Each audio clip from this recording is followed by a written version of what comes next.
Hello friends, હું છું Divya food કિચનમાં તમારું સ્વાગત છે।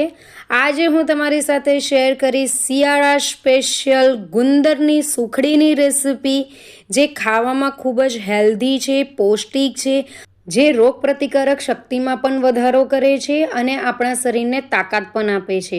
અને જે સાંધાના દુખાવા હોય છે અથવા તો શરીરની અંદર આપણે શરીર દુખતું હોય તો તેમાં પણ રાહત આપે છે। તો ફ્રેન્ડ્સ, આ સુખડી ફક્ત 10 જ મિનિટમાં બની જાય છે। તો ચાલો રેસિપી સ્ટાર્ટ કરીએ। અહીંયા 1 કપ ઘઉંનો લોટ, 1 કપ ઘી, 1 કપ ગોળ લઈ લીધું છે।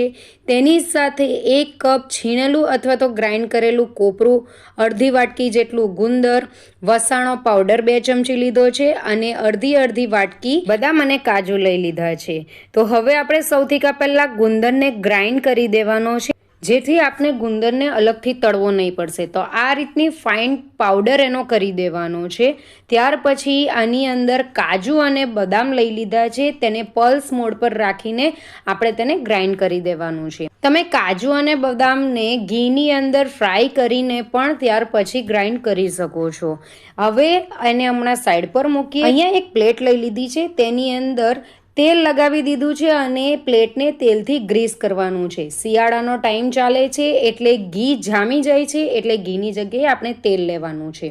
આ બધું જ કામ આપણે પહેલેથી કરી દેવાનું છે, એટલે આપણી સુખડી ફટાફટ બની જશે। ત્યાર પછી અહીંયા જે ઘી લીધું હતું એ ઘી મેં પેણીની અંદર એડ કરી દીધું છે અને ઘી ગરમ થાય એટલે તેની અંદર ઘઉંનો લોટ એડ કરી દેવાનો છે। અહીંયા મેં ઘી જામેલું લીધું છે। તમે જો મેલ્ટ કરેલું ઘી લો તો તમારે 1.25 કપ જેટલું ઘી તમારે લઈ શકો છો।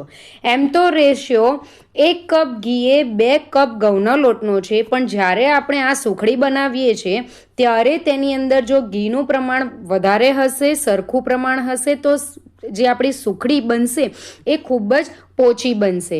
ત્યાર પછી આપણે આ ઘઉંના લોટને સતત શેકાવા દેવાનો છે અને લો ફ્લેમ પર જ એને શેકાવા દેવાનો છે। જેમ જેમ એ શેકાતો જશે તેમ તેમ એ હલકો થતો જશે અને ઘી પણ ઉપર આવવા માંડશે અને જે લોટ છે એનો કલર પહેલાં કરતાં ડાર્ક પણ થઈ જશે।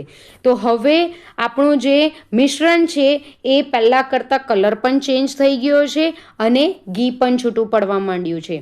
તો અહીંયા આપણો લોટ શેકાઈને રેડી થઈ ગયો છે। આ રીતનો કલર થાય ત્યાર સુધી આપણે શેકાવા દેવાનો છે। ત્યાર પછી તેની અંદર જે આપણે ગ્રાઇન્ડ કરેલો ગુંદર છે એ થોડો કરીને એડ કરવાનો છે।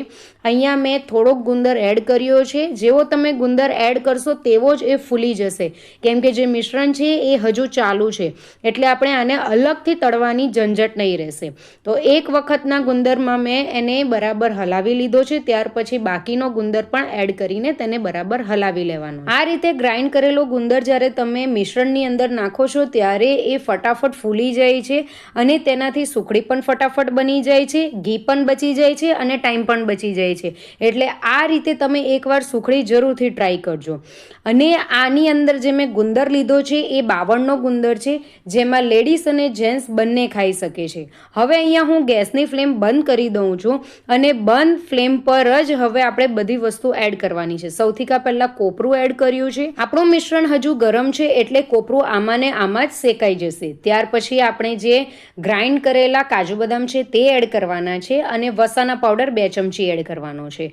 ફ્રેન્ડ્સ, જો તમારી પાસે વસાના પાવડર નહીં હોય તો તમે 1 ચમચી સૂંઠનો પાવડર એડ કરી શકો છો। તેની સાથે 1 ચમચી ગંઠોળાનો પાવડર અને 1 ચમચી એલચીનો પાવડર આ રીતે તમે એડ કરી શકો છો વસાણાની જગ્યાએ। બધું બરાબર મિક્સ થઈ જાય એટલે તેની અંદર ગોળ એડ કરવાનો છે। અહીંયા મેં દેશી ગોળ લીધો છે।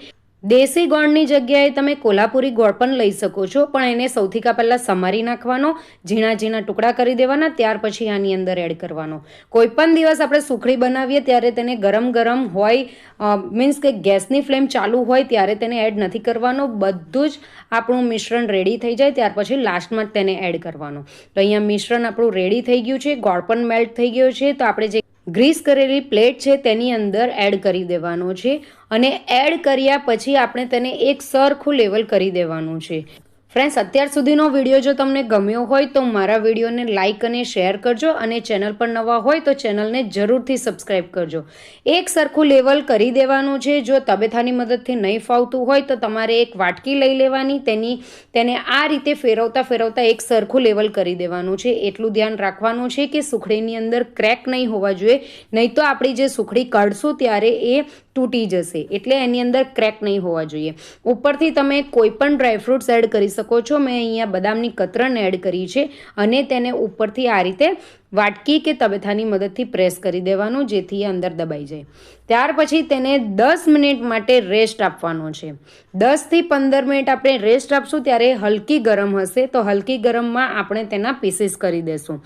તો અહીંયા હવે બધું એક સરખું લેવલ પણ થઈ ગયું છે, અને આપણે જે ડ્રાયફ્રૂટ્સ એડ કર્યા હતા તે પણ બધા બરાબર ઇક્વલ થઈ ગયા છે. તો હવે તેને 10થી 15 મિનિટ માટે રેસ્ટ આપવાનો છે. 15 મિનિટ પછી તમે કટ કરો છો તો ખૂબ જ ઇઝીલી કટ થાય છે. એટલી સોફ્ટ આપણી સુખડી બની છે. જે લોકો દાંતથી ખાઈ નહીં શકતા હોય તે લોકો પણ આ સુખડી ખાઈ શકે છે. એટલી સોફ્ટ બનીને રેડી થાય છે. અહીંયા મેં મીડિયમ સાઇઝના કટ લગાવેલા છે. તમે તમારી સાઇઝ પ્રમાણે કોઈ પણ રીતે કટ લગાવી શકો છો. હું અહીંયા તમને એક સુખડી કાઢીને પણ બતાવું છું. ખૂબ જ ઇઝીલી નીકળી પણ જશે, અને સાથે સાથે તમે જોઈ શકો છો એનો ટેક્સચર, એનો કલર એકદમ પરફેક્ટ છે. બસ આ રીતનો ટેક્સચર હોવો જોઈએ, અને ખૂબ જ સોફ્ટ છે ખાવામાં. હું તમને એક સુખડી તોડીને પણ બતાવું છું. તો ફ્રેન્ડ્સ, જોતાં જ મોઢામાં પાણી આવી જાય છે, અને ખૂબ જ ઇઝીલી એ તૂટે પણ છે. તો આ રેસીપી જરૂરથી ટ્રાય કરજો, અને ઘીમાં તમે જરીક પણ કરકસર નહીં કરતા. ઘી જેટલા પ્રમાણમાં મેં લીધું છે એટલા જ પ્રમાણમાં લેજો. જો ઘીમાં તમે કચાશ રાખશો તો સુખડી સોફ્ટ નહીં થશે, એ થોડી હાર્ડ થઈ જશે, અને થોડા ટાઈમ પછી એ ડ્રાય પણ થઈ જશે, એટલે ખાવામાં મજા નહીં આવે. તો ફ્રેન્ડ્સ, એકવાર આ રેસીપી જરૂરથી ટ્રાય કરજો. શિયાળાનો ટાઈમ ચાલી રહ્યો છે, ખૂબ જ હેલ્ધી છે, તાકાત આપે તેવી છે, અને જે લોકોને શરીરમાં દુખાવો રહેતો હોય તો તેના માટે પણ આ ખૂબ જ ગુણકારી છે. ફ્રેન્ડ્સ, તમને મારી રેસીપી ગમી હોય તો રેસીપીને લાઇક, શેર અને કમેન્ટ કરજો, અને ચેનલને જરૂરથી સબસ્ક્રાઈબ કરજો, અને કમેન્ટ કરવાનું જરીક પણ નહીં ભૂલતા. Thank you for watching. Bye. મળીએ એક નવી રેસીપી સાથે. એન્જોય.